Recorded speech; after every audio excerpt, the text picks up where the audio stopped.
Good morning. We're in the book of Ezra today, chapters 3 through 5. And we began yesterday with the reminder that after the southern kingdom, Judah, had been taken into exile in Babylon, it was not right away, but quite a few years later that King Cyrus gave permission for the Jews, or some of the Jews, to return to Jerusalem, to rebuild the city of Jerusalem, to rebuild the temple. And yesterday we had that beginning, and the names of many of the people, the Jews who had, the descendants of those who had been taken into exile, returning to Jerusalem, even though some of them couldn't find their lineage, their ancestry. But they were returning and rebuilding. And as we begin today, when the 7th month came, the Israelites were in town. They gathered together, and then Jeshua, some will say Joshua, depending on the spelling of the name. And but he and some other priests they offer the burnt offerings as prescribed by the law of Moses. And this law of Moses they had wasn't the entire Pentateuch. It wasn't, but it was, excerpts probably from the book of Deuteronomy. But they had some of Moses' writings, some of Moses' works there to go by, and they began laying the foundation. The foundation of the temple hadn't been laid yet, but they had put the altar, and they were beginning to put the worship area back together correctly, rather than the worshiping of the false gods. But they were offering burnt offerings upon the altar of the Lord. And in the second year, then they began to work on more of the temple, laying foundation and everything that way. But they ran into opposition, as the temple was the foundation was being laid, and I guess just as an oversight too, this was begun under King Cyrus, and it didn't happen in just 2 or 3 years. I mean, this took like about 60, 70 years, and several different kings of Persia that were, one had died and the next one comes into place and everything that way. And so the oppositions, the people that were opposed to Jerusalem being rebuilt, the people that were opposed to the Jews, and we still have those people today, that are prejudiced against whatever nation. It doesn't matter if they're Jews or, but we have a lot of that still in the world. But still the prejudice was showing up. And then these people would complain to the present king, and they would say, well, you got to remember the history that this kingdom of Judah and Jerusalem, these people that lived there years ago, their kings, they weren't just a bunch of troublemakers, and they were faithful to God, or when they were faithful to God, they were, quite powerful and respected. But, so these people are doing anything they can to sabotage the rebuilding of the temple to the God of heavens and earth, the God of the Jews, the God of the Israelites. And it's amazing to me that, this small nation of Israel and this small number of people compared to, all of the people all over. But this God that you and I worship, has caused so much heartache and so much anxiety and so much ill will amongst other peoples throughout the whole world, throughout all of history, and continues to do so with the Muslims are, you're worshiping a false God, you're 3 in 1. No, there's only one God, and so there's still opposition in the world, and we know that to the God that we worship. But in chapter 3 yet, the people were celebrating that the temple was beginning to be restored.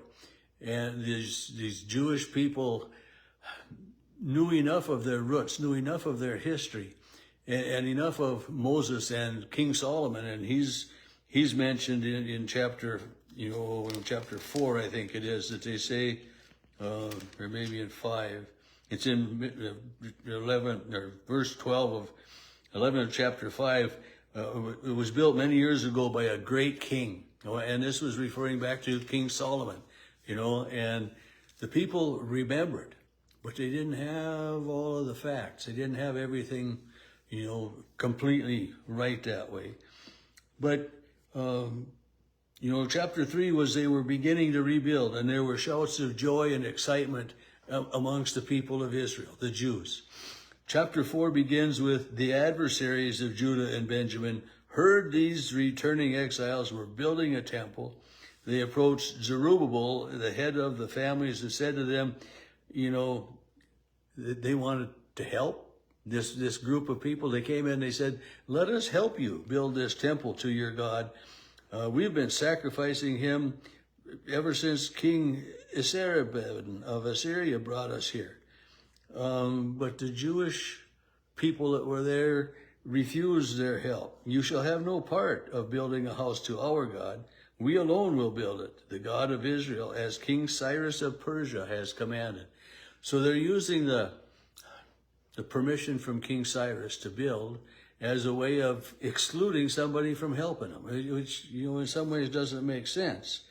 If they were, upright and honest about it, and, it sounds like they would have been worshiping the God of the ancestors of the Israelites. And, so why not accept the help? But, sometimes it's, I do it myself attitude that comes in, and that's not always so good.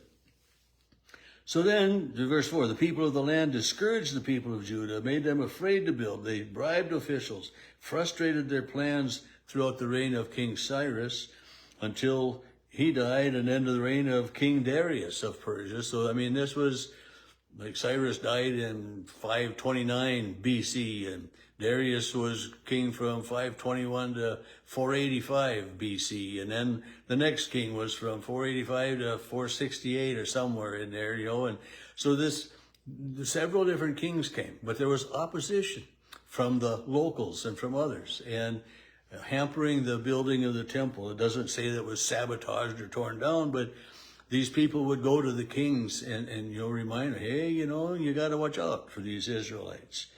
And this is what, in chapter 7, they write this letter, and the rest of the nations, it says, may it be known to the king that the Jews who came have gone. They're rebuilding that wicked and rebellious city. They're finishing the walls. They're repairing the foundation.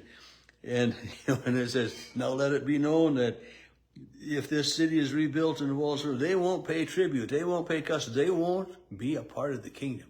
They're just going to forget all about you, and they're not going to pay their taxes. This is one of the big things, but it's stirring up trouble, stirring up commotion, and you will discover in the annals that it is a rebellious city, hurtful to kings and provinces. They just can't say any good about the Israelites.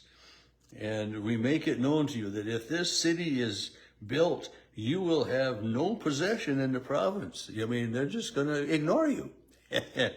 So the king sent an answer, that, hey, we got to stop this, make a decree that, moreover, take care not to be slack. Why should it grow this damage? And chapter 5 is kind of more the same. Prophets Haggai and Zechariah come and prophesy to the Jews, but yet the governors and others continue to be in opposition to the rebuilding of the Jewish temple.